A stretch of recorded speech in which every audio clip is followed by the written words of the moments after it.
Hello guys, this is Aditya Joshi. Welcome back to our series जहां पे हम फिजिक्स के डेली टॉपिक्स कवर कर रहे हैं। आज है पार्ट 4 और ये टॉपिक्स अगर आप कर लेते हो जो पूरी सीरीज के हैं तो 150 प्लस फिजिक्स में आपके गारंटीड है। आज हम पुली की ट्रिक्स देखने वाले हैं, ठीक है। खासकर रोटेशनल मोशन में बहुत इंपॉर्टेंट पार्ट होता है इसका। रोलिंग मोशन देखने वाले हैं जो इंक्लाइन प्लेन में होता है। न्यूटन्स लॉ ऑफ कूलिंग और इसको क्वेश्चन कैसे सॉल्व करना है वो देखने वाले हैं। मोशन इन स्ट्रेट लाइन के ग्राफ भी देखने वाले हैं और कुछ और क्वेश्चन भी हम करेंगे आज, ठीक है। तो इसके साथ आज की शुरुआत करते हैं। सबसे पहले अच्छा, आज की सीरीज में मैंने सोचा कि ऑलरेडी एग्जिस्टिंग नोट्स आपको ना दूं, मैं साथ साथ करते रहूं। सबसे पहले आ जाते हैं न्यूटन्स लॉ ऑफ कूलिंग में, ठीक है। न्यूटन्स कूलिंग वाले लॉ में आ जाते हैं। तो यहां पे आपको क्या करना है, अगर बॉडी T2 से T1 टेम्परेचर में कूल हो रही है इन टी टाइम, ठीक है, तो इसको कैसे लिख सकते हो। बेसिक फॉर्मूला है, न्यूटन्स लॉ ऑफ कूलिंग का बेसिक फॉर्मूला है जो कि क्या है, T2 minus T1 upon T बराबर C, ठीक है। C T2 plus T1 upon 2 minus TS। ये फॉर्मूला तुम्हें हमेशा याद रखना है, ये फॉर्मूला तुम्हें हमेशा याद रखना है, ठीक है। इसका एक ही फॉर्मूला है, प्रीटी सिंपल सा, जो मैंने तुम्हें अभी अभी बता दिया। इसको डिराइव कैसे करें, क्या करें, ये सब भूल जाओ। अब इसमें याद रखो जो टीएस है यह है सराउंडिंग का टेम्परेचर, ठीक है। यह है एवरेज टेम्परेचर, यह है एवरेज टेम्परेचर। और T2 से T1 टेम्परेचर गया था टाइम टी में, तो स्मॉल टी जो है वो है टाइम, ठीक है। और ये जो है ये होता है कांस्टेंट। इससे तुम कोई भी क्वेश्चन सॉल्व कर सकते हो। अब एक क्वेश्चन जो इसमें बहुत बार दिया जाता है, फॉर एग्जांपल तुम्हें बोल सकते हैं 5 मिनट में, ठीक है। एक क्वेश्चन भी तुम्हें यहां दिखा देते हैं। क्वेश्चन दे रखा है 5 मिनट्स में, ठीक है, एक बॉडी कूल हुई 75 डिग्री सेल्सियस से 65 डिग्री सेल्सियस में एट रूम टेम्परेचर लिखा होगा, एट रूम टेम्परेचर, ठीक है। अब रूम टेम्परेचर अगर दिया हो तो बहुत बढ़िया, अगर नहीं दिया तो तुम्हें याद रखना है रूम टेम्परेचर 25 डिग्री सेल्सियस हम मान के चलते हैं। अब ये पूछेंगे temperature of body at the end of, at the end of, हो सकता है बोल दे 5 मिनट, हो सकता है बोल दे 5 मिनट इज कितना होगा, ठीक है। अगर ऐसा कुछ क्वेश्चन दिया तो इसकी सिंपल सी इक्वेशन बनेगी, सिंपल सी इक्वेशन बनेगी। वो कौन सी बनेगी, देखो, इसको हम लिख सकते हैं, इसको हम लिख सकते हैं at the end of 5 minutes है ना, at the end of 5 minutes है, ठीक है। 75 माइनस 65, क्योंकि इससे इसमें कन्वर्जन हुआ, दूसरे कलर से लिखते रुको, ठीक है।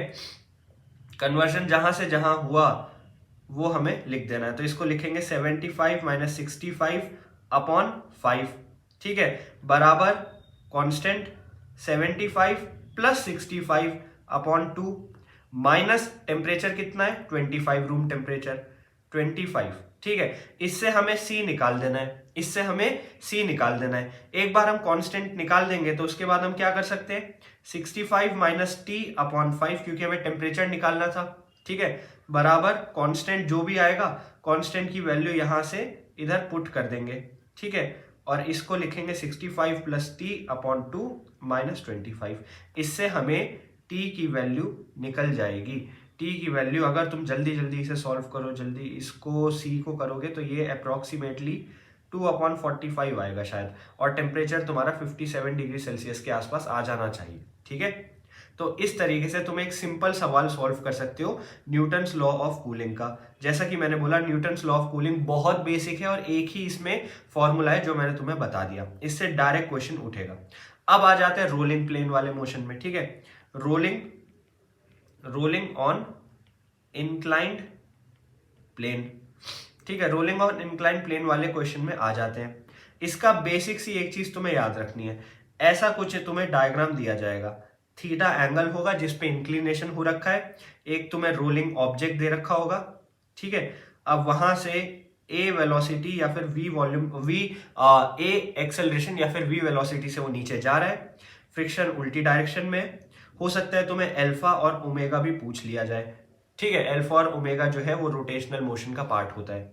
अब अगर प्योर रोलिंग हो रही है, अगर प्योर रोलिंग हो रही है तो ही हम सॉल्व करेंगे, ठीक है। प्योर रोलिंग होनी चाहिए। प्योर रोलिंग मतलब वो घिस नहीं रहा है, वो बिल्कुल रोल होते हुए जा रहा है, ठीक है। तो इसमें 3 मेन टाइप के तुम्हें चीजें मिल जाती है। हो सकता है तुम्हारे ले रिंग के लिए पूछे, हो सकता है तुम्हारे डिस्क के लिए पूछे, ठीक है, हो सकता है तुम्हारे लिए हॉलो सिलेंडर के लिए पूछ ले, ऐसा कुछ पूछ ले, ठीक है। तो अब क्या करना है, ठीक है, हॉलो सिलेंडर भी हो सकता है। एक और चीज होती है जो होता है हॉलो स्फेयर, और एक और होता है सॉलिड स्फेयर। इनसे कोई भी ज्यादा चीज नहीं पूछी जाएगी, यही सब पूछा जाएगा। तो देख लेते हैं सबके लिए क्या क्या फॉर्मूला रहने वाला है। तो सबसे पहली बात जो मैं तुम्हें रटने के लिए बोल रहा हूं ना, उसे रट लो। जो मैं तुम्हें बोल रहा हूं रटने के लिए, उसे रट लो। क्या रटना है, अगर तुम्हें रिंग दी जाए, रिंग की जगह हॉलो सिलेंडर भी एक ही चीज हो सकती है। रिंग और हॉलो सिलेंडर दोनों के लिए सेम चीज है। के की वैल्यू होती है 1। याद रखो, के की वैल्यू याद रख लो, ठीक है। रिंग या फिर हॉलो सिलेंडर के लिए के की वैल्यू हो गई 1। अगर डिस्क दिया है जिसको हम सॉलिड सिलेंडर बोल सकते हैं, इसके लिए के की वैल्यू होती है हाफ, ठीक है। अगर तुम्हें हॉलो स्फेयर दिया है तो इसमें के की वैल्यू होगी 2/3। अगर तुम्हें सॉलिड स्फेयर दिया है तो इसमें के की वैल्यू होगी 2/5। ये याद रखना है, ये सब तुम्हें याद रखना है। इसके बिना क्वेश्चन सॉल्व नहीं हो पाएगा, ठीक है। अब 3 फॉर्मूले तुम्हें बता देता हूं जिससे तुम कोई भी टाइप का क्वेश्चन इसमें सॉल्व कर सकते हो। पहला, अगर एक्सेलरेशन पूछी हो तो एक्सेलरेशन बराबर होता है g sin theta upon 1 plus के। क्या होता है, g sin theta upon 1 plus के। अब यहां पे याद रखो एक्सेलरेशन कहां पे था, ठीक है। g sin theta upon 1 plus के तुम समझ गए। अब तुम्हें पता होना चाहिए k की वैल्यू कहां से डालनी है। तो k की वैल्यू पता होने के लिए तुम्हें क्वेश्चन में दिया होगा क्या रोल हो रहा है। डिस्क हो रही है, रिंग हो रही है, हॉलो स्फेयर हो रहा है, सॉलिड स्फेयर हो रहा है, हॉलो सिलेंडर हो रहा है, सॉलिड सिलेंडर हो रहा है, क्या हो रहा है, उसके हिसाब से तुम के की वैल्यू लिख सकते हो, ठीक है। ये हो गया तुम्हारा पहला फॉर्मूला। दूसरा फॉर्मूला जो तुम्हें याद रखना है वो ये है कि WF बराबर 0, मतलब एनर्जी जो है वो कंजर्व्ड रहेगी, ठीक है। तीसरी चीज जो तुम्हें याद रखनी है वो काइनेटिक एनर्जी का फॉर्मूला है। काइनेटिक एनर्जी कैसे निकालोगे, half m v square k plus 1। बहुत simple formula, half m v square k plus 1, that's it. m दे रखा होगा, v दे रखा होगा, k तुम निकाल सकते हो और 1 प्लस कर देना है बस। Half m v square k plus 1, के आर प्लस के टी, दोनों का काइनेटिक एनर्जी जो है, रोटेशनल मोशन ट्रांसलेशनल मोशन, उन दोनों का जो एडिशन का सम होता है उससे ये निकाला जा सकता है टोटल काइनेटिक एनर्जी। सबसे इंपॉर्टेंट फॉर्मूला सबसे पहले वाला है, ये बात तुम्हें याद रखनी है। सबसे इंपॉर्टेंट फॉर्मूला सबसे पहले वाला है, ठीक है। इसके क्वेश्चन अभी करेंगे लास्ट में, चिंता मत करो।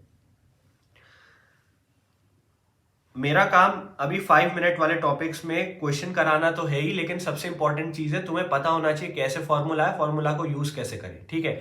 फॉर्मूला से 80% ऑफ फिजिक्स तुम्हारी कवर हो जाती है, तुम्हें पता होना चाहिए। बाकी चीजें बस कैसे अप्लाई करना ये है। और इन सीरीज के बाद डेफिनेटली हम फॉर्मूला रिवीजन और क्या कहते हैं क्वेश्चन प्रैक्टिस की सीरीज निकालेंगे, ठीक है। तो एंटायर टॉपिक से हम 10-10, 15-15 क्वेश्चन करने वाले हैं। तो अभी आएंगे वो वीडियोस, तो उनके लिए चिंता मत करो। अब आ जाते हैं रोटेशनल मोशन वाला। अब आ जाते हैं रोटेशनल मोशन में पुली, ठीक है। अब आ जाते हैं रोटेशनल मोशन में पुली की बात करते हैं। तो पुली में तुमने देखा होगा ऐसा कुछ डायग्राम सा तुम्हें दे रखा होता है। यहाँ पे एक पुली है, यहाँ पे एक मास है और ये एक और मास है। ये हो सकता है M1 हो, ये हो सकता है M2 हो, ठीक है। अब यहाँ पे टेंशन T2 होगी, यहाँ पे टेंशन T1 होगी। ये नीचे जा रहा होगा M1G से, या फिर ये ऊपर जा रहा होगा M1G से, लेकिन जो भी है इसका वेट इतना है और इसका वेट होगा M2G, ठीक है। अब डिपेंडिंग ऑन डिफरेंस हमें पता चल जाएगा कौन सा वेट नीचे जाएगा, कौन सा वेट ऊपर जाएगा, ठीक है। यहाँ से T1 आ रहा है, यहाँ से भी T2 आ रहा है। अब ये अगर रोटेट होगा, ठीक है, पुली जो है वो रोटेट होगा, आई है, आर यहाँ पे है और रोटेट हो सकता है अल्फा से हो रहा हो। एक्सेलरेशन, चलो लेट्स एज्यूम कि M2 ज्यादा बड़ा है M1 से, तो यहाँ पे क्या होगा, M2 नीचे जाएगा, M1 ऊपर जाएगा। तो M1 जिस एक्सेलरेशन से ऊपर जाएगा उसको हमने A मान लिया। ये बेसिक तुम्हारा पुली का सिस्टम होता है, ठीक है। अब यहाँ पे क्या होता है, डिराइव कर सकते हो तुम। डिराइव करने वाला प्रोसेस बहुत लंबा है, तो पहले मैं तुम्हें बता देता हूँ ट्रिक, ठीक है। पहले मैं तुम्हें शॉर्ट ट्रिक बता देता हूँ, उसके बाद तुम्हें डिराइव करके भी दिखा दूंगा, ठीक है। शॉर्ट ट्रिक क्या है, शॉर्ट ट्रिक हो सकता है तुम्हें बोले एक्सेलरेशन। देखो मोस्ट ऑफ द केसेस में एक्सेलरेशन या अल्फा निकालने को ही बोलते हैं, ठीक है। तो हो सकता है बोले फाइंड एक्सेलरेशन या फिर अल्फा, ठीक है। इन दोनों में से कोई एक चीज निकालनी है। तो तुम क्या करोगे, इस कॉम्प्लेक्स सिस्टम को बिल्कुल सिंपल बना देना है। इसको बिल्कुल सिंपल बना देना है। कैसे, यहाँ पे तुमने एक पुली लगा दी, यहाँ पे तुमने एक वेट ले लिया m1, यहाँ पे वेट ले लिया m2। तुमने क्या किया, डोरो को एलिमिनेट कर दिया। डोरो को एलिमिनेट किया तो तुमने टेंशन को T को एलिमिनेट कर दिया। ये है m1g से नीचे, ये है m2g से नीचे, ठीक है। लेट्स एज्यूम ऐसे को घूम रहा है क्योंकि m2 का वेट ज्यादा है, ये है अल्फा। तो अब क्या करोगे, सिंपल चीज है। अब सिंपल चीज है, यहाँ पे तुम्हें इसको सॉल्व करके दिखाता हूँ। समझ गए ना, समझ गए ना। तुमने डोरे हटा दिए, तुमने सारे डोरे हटा दिए, रस्सी हटा दी जिससे वो लटके हुए थे, ऊपर ही लगा दिए वेट, ठीक है। ऊपर ही तुमने वेट लगा दिए। इसके बाद बहुत सिंपल हो जाएगा। अब ट्रिक जो है वो इसी बेसिस पे वर्क करेगी, ठीक है। तुम्हें क्या करना है, m2g minus m1g into are, simple है, बराबर हो गया i plus m1r² plus m2r², और इसको कर दिया अल्फा। क्यों, टॉर्क बराबर क्या होता है, टॉर्क बराबर क्या होता है, आई अल्फा होता है। तुम्हें याद रखना है टॉर्क बराबर आई अल्फा होता है।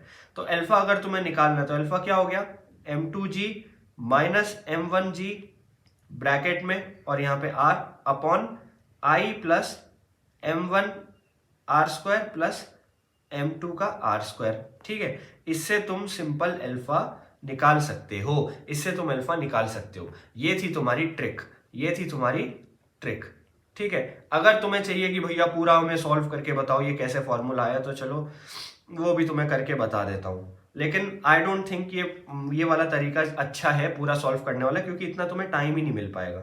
लेकिन ठीक है, अगर तुम्हें ट्रिक याद नहीं आ रही उस समय पर, तुम्हें जल्दी से सॉल्व करना है, तो तुम्हें सिखा देता हूँ कैसे डिराइव करते हैं।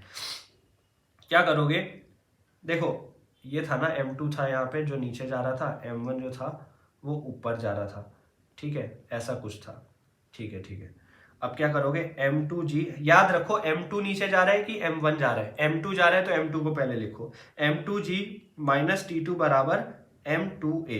एक एक पुली का लिख दिया, क्यों, क्योंकि अगर m2 वेट है, ठीक है, तो नीचे क्या होगा m2g, ऊपर क्या होगा t2, ठीक है। और इसका जो एक्सेलरेशन होगा वो होगा a।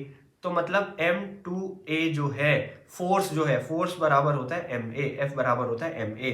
तो तुमने फोर्स को बैलेंस आउट करके एक इक्वेशन लिख दी। दूसरी इक्वेशन लिखो दूसरी पुली के लिए, तो t1 माइनस m1g बराबर m1a, क्योंकि वो ऊपर जा रही है, तो ऊपर जा रही है तो वहां टेंशन ज्यादा है। तो ये हो गई तुम्हारी दूसरी इक्वेशन। अब क्या करोगे, इक्वेट कर दो, t2 minus t1 into are बराबर आई अल्फा बराबर आई ए अपॉन आर। अल्फा को ए अपॉन आर भी लिख सकते हैं, ठीक है। तो हो गया t2 माइनस t1 बराबर आई ए अपॉन r²। ये तुम्हारी हो गई तीसरी इक्वेशन।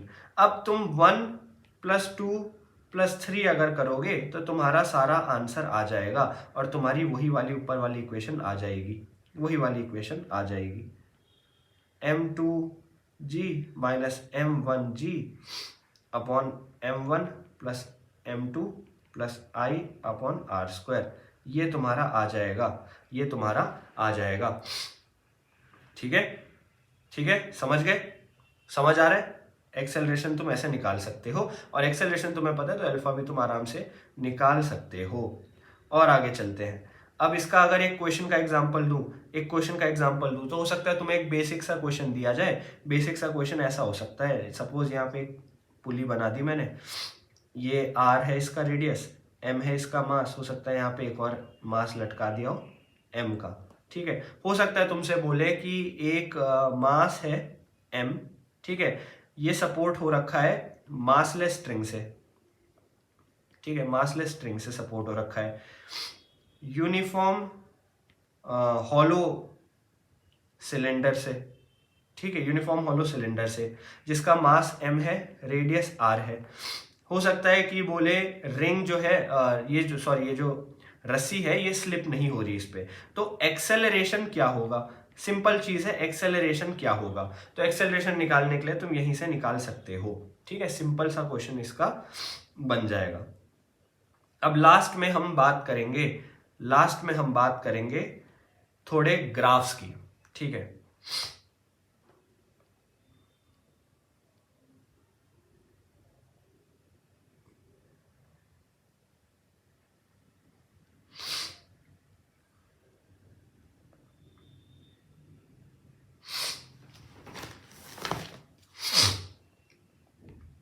ये वाला असल में एक क्वेश्चन था, ये वाला एक बुक में क्वेश्चन था जो मुझे बहुत सही लगा, और इस क्वेश्चन के सिमिलर क्वेश्चन आ सकते हैं।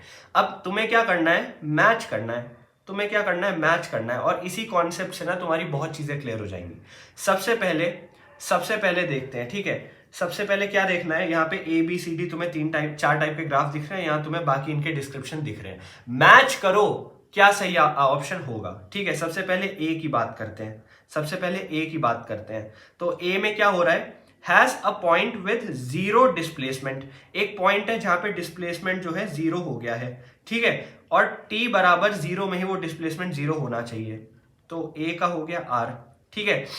बी की बात करते हैं, तो x जो है 0 से ज्यादा होना चाहिए थ्रू आउट, और एक पॉइंट होना चाहिए जब वेलोसिटी 0 हो लेकिन एक्सेलरेशन भी 0 हो।